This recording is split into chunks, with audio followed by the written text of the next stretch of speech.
Aloha, namaste. This is Radha, and I'm here to talk about our Mercury retrograde that's coming up.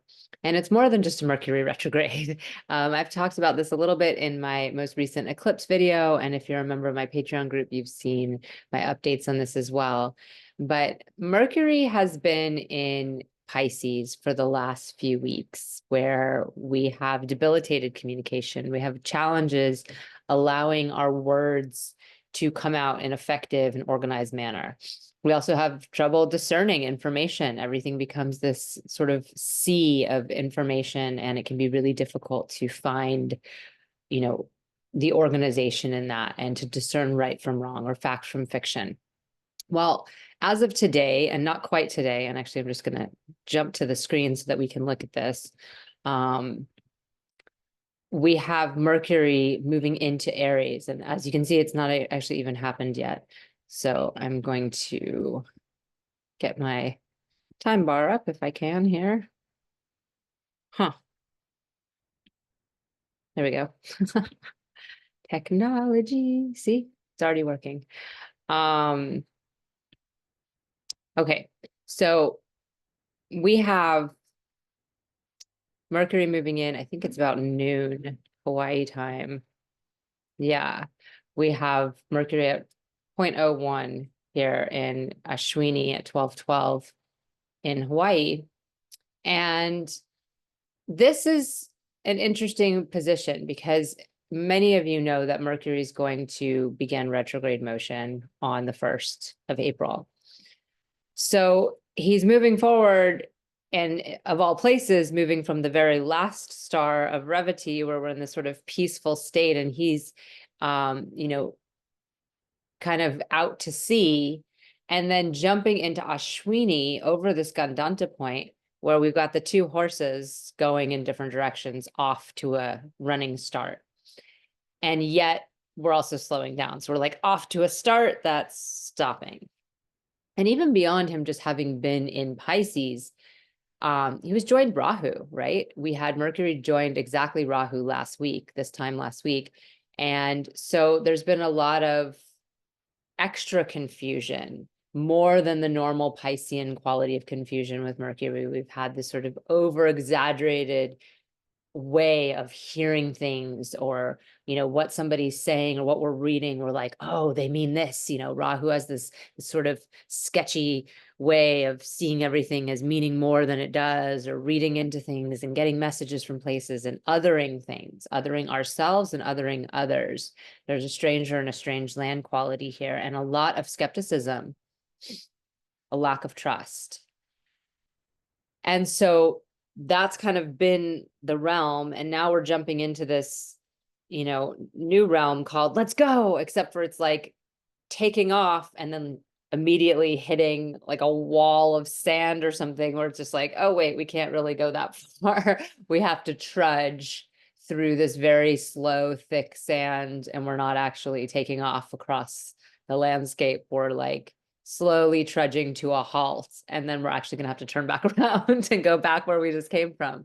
And so there's a lot of confusion right now, and just stops and starts. Rahu also has that quality of short-circuiting and stopping and starting. And now it's happening in slow motion, where it's just like off and then stopping. The Gandanta point is a tricky place for all the planets to leap across. And Mercury is one that is particularly interesting because the final stars of all of the water signs, which is where our Gandanta point begins, is the last degree of the water signs, are all ruled by Mercury. And then we move into the K2 ruled first star of the fire signs, which in this case is Ashwini. And so there's this break in our mental activity, right? Where Mercury is taking us to the end of some line, and then there's a knot. That's what the Gandanta point is. It's a karmic knot. And we're not just smoothly being transitioned into the fire sign. We're getting there with a lack of clarity. There's something that's missing, and it's knotted up. And K2 brings this energy of like remembering from the past, right? Just having this this deep, profound memory coming through, like a message coming through of some sort, but we're not really sure where it came from. There's something that's been lost in the process, in the translation, you know. We received the bottle, but the message wasn't in the bottle, or we got it and the words were half rubbed off and we're not quite sure what it's saying. And so we're in a state of deep perceptivity on one hand, especially as we move deeper into the retrograde cycle, where we're really able to like deeply examine our thoughts and deeply examine our truths. But at the same time, it's hard for it to come to the surface, and it's difficult to make headway, and it's difficult to really ascertain what's being said in a very clear and conscious way. There's a lot going on beneath the surface, and this can get confusing. Now, like I said, Mercury is going to be beginning retrograde on the 1st, so he's not even really going to get too close to Jupiter. So just an hour after, you know, it was 12:12 when he moved into Aries, Hawaii time, which is 3 hours behind Pacific Daylight Time. And then at 1:12, he's already beginning his retrograde cycle and heading back where he came. So he barely makes it over the Gandanta into 3 degrees before he starts heading back. And we can see that in right after this eclipse on the 8th, and this is already actually right after the eclipse this time, we just move it a little later and he will be back. Actually, I guess it's on the 9th that he moves back into Pisces. Right, okay, so there we go. So now he's back in Pisces on the 9th by the morning.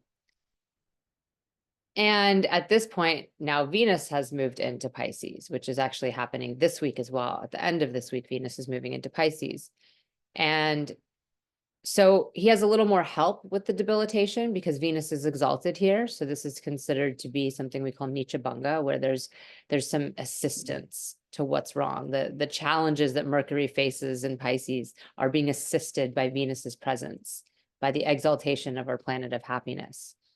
Also, being retrograde is helpful. When a planet is not in its highest intelligence, when it's in poor dignity, being retrograde can actually help it because it slows it down and allows us to kind of evaluate and examine what we're doing instead of just saying things that don't make sense or assuming that we know what's right or wrong. We have a slower process with it and we're like, you know, let's mull on this for a minute.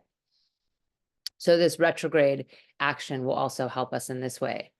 But of course, now he's moving right back into the sun, which was the other thing that Mercury had running, was he was also close to the sun. But at this point, he's going to be very close to the sun, moving right in to a conjunction.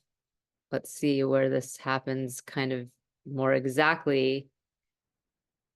Okay, wait, I missed it somehow. Right about here on the 11th, Mercury and the sun are joined. And so we also have him combust. And he's combust even when he's in wider degrees than this, but that idea that we're not being heard comes up when the sun and Mercury are joined. We feel like nobody's listening to us. We're not being heard, particularly by authority figures, as the sun represents authority figures.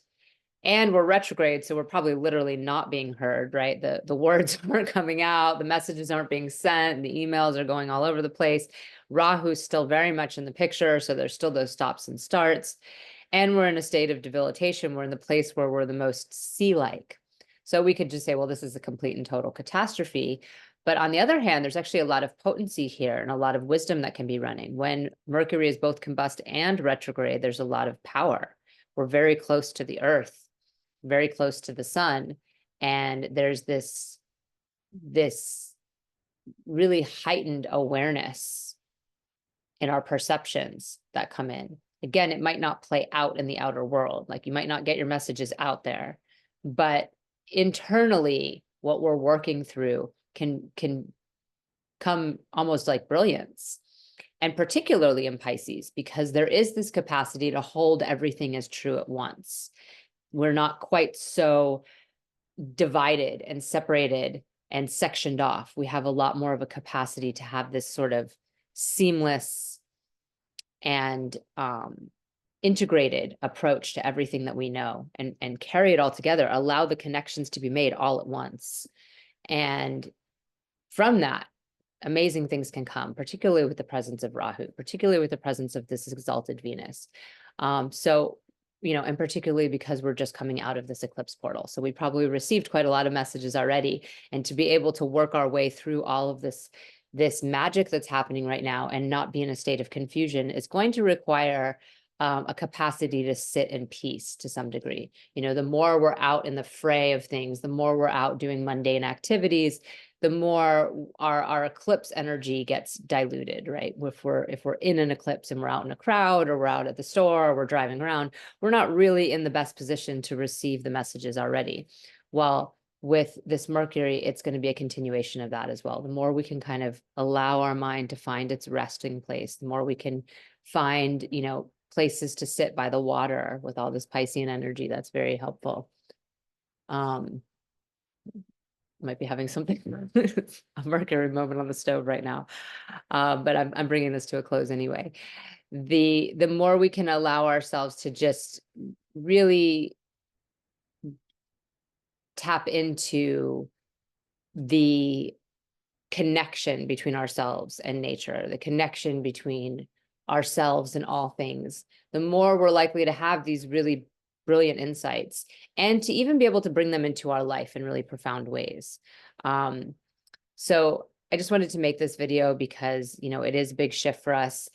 That feels like it's a big shift, and then it feels like, oh gosh, we're going back over old ground, old messages, old stories. And for each of us, it's a different place in our life, right? If you're a Gemini or a Virgo rising, this is your ruling planet, and it's like moving into another house and putting your focus on something and then rewinding you back to what you just did. If you're a Sagittarius or Pisces rising, this is your seventh lord. This has to do with either your career and your relationships, or your home and your relationships. And if you're a Pisces rising, it's moving back into your first house. For the other planets, Mercury rules something also. And I also have done a report for this week on the forecast with Venus and where Venus is moving for all the 12 signs. So it's really important to understand what house these different planets rule for you, because each planet is different. Mercury's communication, sure, but it's also somebody's seventh house and has to do with their relationships. And it's going to really indicate, going back over old ground in your relationships.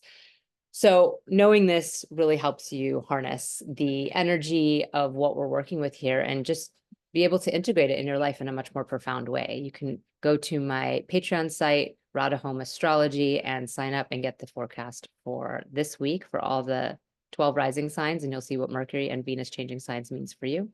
And you can also check out the eclipse reports, and I'll be doing the special on all 12 signs for the upcoming solar eclipse in a couple weeks, but I just completed that for the lunar eclipse. Have a beautiful week, and we'll see you on the other side. Namaste.